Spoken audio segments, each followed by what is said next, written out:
Chevrolet Studio Annex. This is Time Out Overtime on the Time Out Overtime YouTube channel. I'm your host, Rick Arsenault. And before we go any further, if you haven't done so yet, please go down there in the corner and smash that like and subscribe button for me. You'll be doing me a big favor. Again, we meet here every Tuesday, Thursday, and Saturday. So if you haven't done so yet, do that. I would very much appreciate it. Give yourselves a pat on the back. We made it through a pretty rough week. Today's another scorcher yet, but it looks like we could get by today. I think we'll be out of the woods on this unbearable heat. Let's hope we just don't get any bad storms later on. But, anyway, I get shot here in 15 or 20 minutes today, so let's get started. Time Out Overtime is sponsored in part by Frank Beck Chevrolet on M99 between Hillsdale and Jonesville. If it's time for a new-to-you vehicle, let the sales professionals at Beck's help you choose the right vehicle. New or pre-owned, Beck's has the top selection in the tri-state area with over 200 vehicles in stock. Stop by and see for yourself, and when you're ready, ask for Russ McMorty, Chris Hodis, Danny Smith, Adam Schaefer, Blake Bryant, Cameron Mincio, Bob Flynn, or their newest sales professional, Peyton Lucas. Get in on there, and welcome Peyton Lucas to the fold in there. He's a good young man. Yeah, I met him the other day. Peyton's a nice kid. And when it comes time to service that new-to-you vehicle, the service pros at Beck's can fix it. Any make, any model, Ford or domestic, Beck's can fix it. And if you have a bit of a crush or fender bender, Beck's Body Shop can put it back together just as good as new. So for all your automotive needs, look no further than Frank Beck Chevrolet on M99 between Hillsdale and Jonesville, 517-849-2886, or on the web at frankbeckchevy.com. Come and experience the Frank Beck difference. Chevrolet, together, let's drive. Tigers are playing as we speak. What's new? They're getting shut out again. I've never seen anything like this. Incredible. This group of individuals that they have assembled here on this team couldn't hit water. I may have said this before. They couldn't hit water if they fell out of a boat. It's so sad. And I've watched a lot of baseball in my time, but I've never seen anything this bad. Never. Pathetic. In fact, someone asked me watching the press conference yesterday of Tom Gores, pardon me, and Trajan Langdon. Pardon me, I got to get some more water here. Hang on just a second.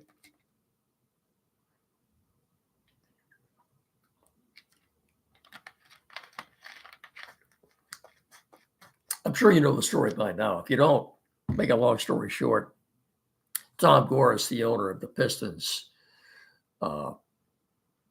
with 4 years left and $65 million left on a contract, said goodbye to his former coach, Monty Williams. He cut him a check for $65 or $66 million, said goodbye to him. Maybe that's what it should be what Chris Ilitch, the owner of the Tigers, should do with Javier Baez.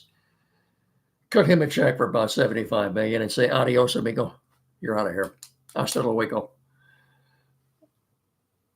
You know, it's just really it's really a shame Tom Gores doesn't own the Tigers instead of Chris Ilitch. Look, watching him speak yesterday at the press conference, the man obviously wants to win. He's not afraid to spend money like some other owners in town are. But we'll get to the Pistons momentarily here. But in concluding with the Tigers, let me mention this before, but they do have a shortstop at Toledo. Speaking of shortstops, 23-year-old Eddie's Leonard. He's had a great month of June. Good power, good with a glove. I think it's just a matter of time before he'll be up here. In fact, gosh, if you'd only say goodbye to Baez and bring this kid up, but It is what it is. Chris Ilitch is maybe he counting, maybe he's under one dimly lit light bulb at midnight counting pennies. I don't know. But this from Toledo. You may not have heard what happened at Toledo. Tiger relief pitcher Alex Lang, who started the season at the Tiger bullpen and was dispatched to Toledo, has been diagnosed with a latissimus dorsi strain. My Latin never was very good. Suffered a right lat of AVULISION, right lat avulsion, avulsion. Suffered a right lat, I'll call it an avulsion injury while pitching last Friday with AAA Toledo and will undergo surgery next week. Like I said, my Latin never was very good. He isn't expected to pitch again until 2025, but the Tigers won't share a timeline until after the surgery has been completed. He's gone for the year. I don't know what his future is. I didn't think he had much of a future with, with the Tigers anyway. A right lat avulsion. I'll call it an avulsion. AVULSION. A right lat avulsion. Sorry for the voice, but let me get some more water here just a second. This came on all of a sudden here. Boy.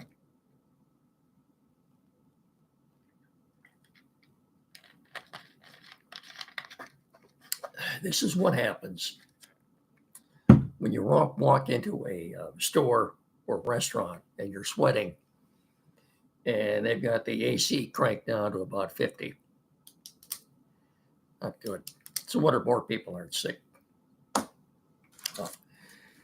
Anyhow, a little bit later on, I mentioned this morning on the show with Harrison, CBS Sports has come up with its annual list of the 100 top players of the National Football League. And there are 7 Lions on the list. I'll tell you who they are and where they rank after we get a couple more things out of the way here. Looking at hockey, the Edmonton Oilers have forced a Game 7 in Florida on Monday night. They've stormed back now, and after losing the first 3 in that series, have won the next 3. They've got all the momentum. They've got Big Mo on their side right now. Pardon me, led by the incomparable Connor McDavid. I still think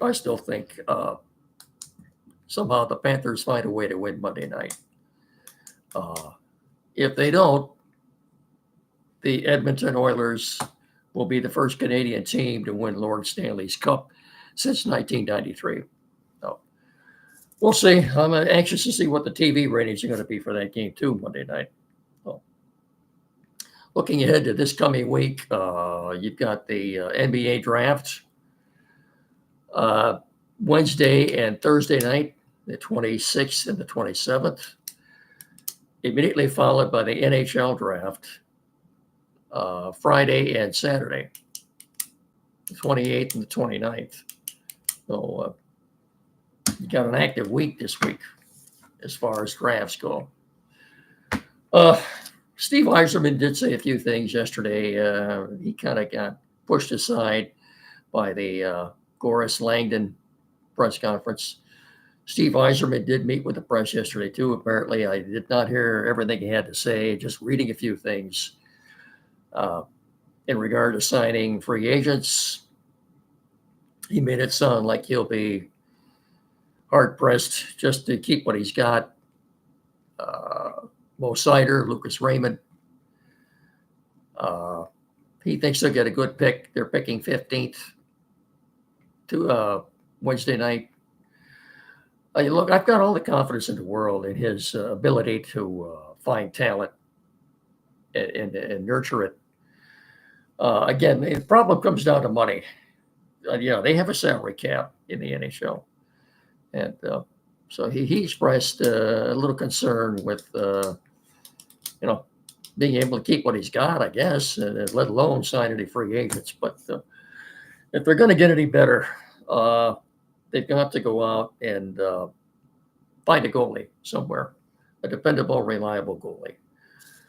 Uh, Looking at that Alex Lang injury again, latissimus dorsi strain, a lat avulsion injury. Okay, like I said, I was never very good at Latin anyway. So, bottom line is, folks, Alex Lang is done for the year. There is no timetable for his return. Before we get into what Trajan Langdon and Tom Gorse had to say yesterday, I'll put in just a couple of good words for a good man who, without his assistance, we wouldn't be doing this right now. That would be Tim Lindley at Quality PC in downtown Hillsdale, 37 Waldron Street, a couple hundred feet west of Howell Street. Get in there and see Tim and his assistant, Zach, for all your computer or tech needs or whatever it is. Newer used computer. Maybe the computer you have now needs a little work done on it. Flat screen TV you just bought, need mounted, programmed, he'll fix it right up. Anything. Internet providers, you're installing a new internet. Lord knows I couldn't do it. Printers, new or used. The place to go in our area for any technical issues. 517-610-5372. Or better still, again, like I said, get in there and see him at 37 Walter Street, downtown Hillsdale. And when you do, please tell them Rick sent you. I'd appreciate that very much. Thank you. They're good people there, believe me. I found it interesting yesterday, Tom Gorse. Really, that's probably, the press conference went on just a little short of an hour. Gorse did a lot of talking. Really, this is the first time I really had a chance to sit down and listen to him speak. I feel a little bit better about him now than I did before. Maybe maybe we're all a little bit guilty of passing judgment on somebody before you really know them. But now I've got to know Tom Gorse a little bit.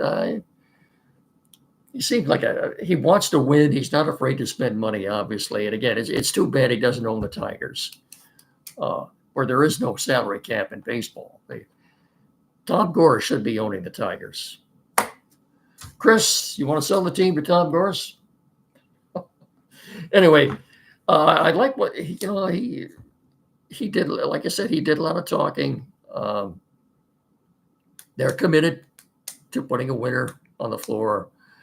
I found it interesting that Trajan Langdon, first of all, said that there is no timetable to make the playoffs. And even with the draft coming up on Wednesday night, there is no timetable to find a new coach right now. That's what they're doing right now. I pretty much made it known that my favorite would be Sam Cassell, currently an assistant with Boston. I think he'd be a great fit here, but obviously that's not my call. But I wish that they would at least bring him in for an interview anyway. Well, we'll see. Also, I found it interesting that Langdon, the only Piston player that he mentioned was Cade Cunningham. Build a core around him, build a team around Cade Cunningham. There was no mention made of any other player. I don't know if you read anything into that or not, but he obviously very bright, very articulate, very well spoken. I think time will tell, but his first big event, first big personnel move he'll have to make will be in the draft Wednesday night. See what he does with that number 5 pick. Does he keep it? Does he trade it? What are you going to do? And again, they've got more cap space than anybody.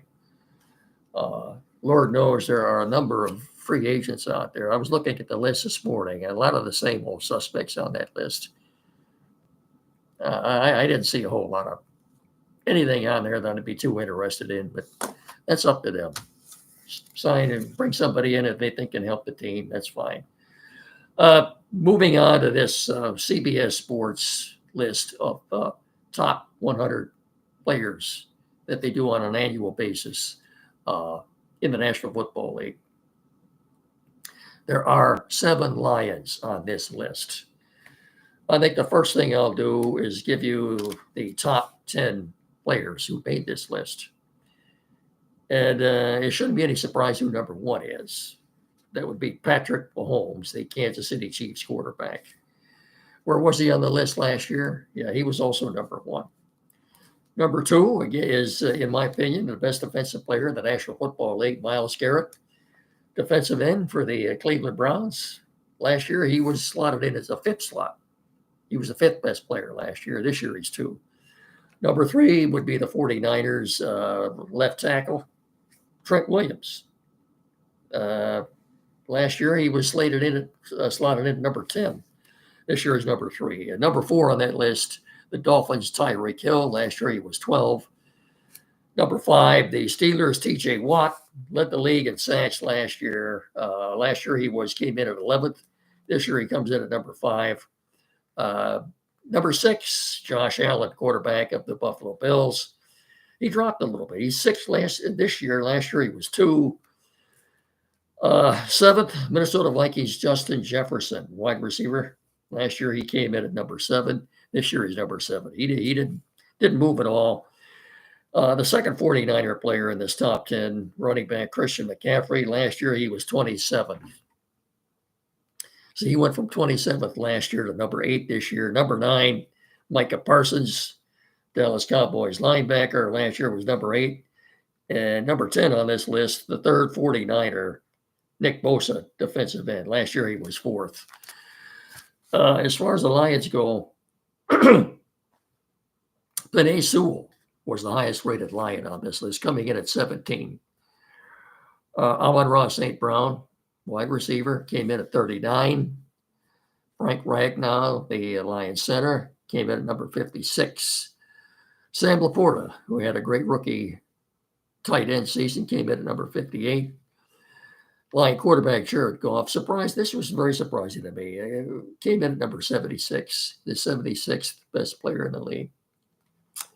I'm sorry, I missed one. I should have. Aiden Hutchinson came in at number 46. So he was the 3rd highest ranked Lion, in between Amon-Ra St. Brown and Frank Ragnow. We can't leave Aiden out of there. He came in at number 46. And the last Lion to make this list came in at number 89, Lee McNeil, defensive tackle. Well, I bring this up because just 2 years ago, the Lions didn't have anybody on this list. I think that's a feather in the cap for Brad Holmes and Chris Spielman and Dan Campbell and all their scouts. It's not just Brad. It's the final word on any personnel move is up to Brad Holmes. He relies a lot on what his scouts are telling him to. He's got a very good scouting department, people that work under him. He's not the only one going around washing college talent. Oh, anyhow, that's gonna be about it for Saturday. I will be with you again on Tuesday. Like I said, looks like we get by today. I think we're pretty much out of the woods on this unbearable winter. Don't forget, Saturday mornings from 9 to 10, locally here, WCSR 92.1 FM. Like I said, I will talk to you folks again on Tuesday.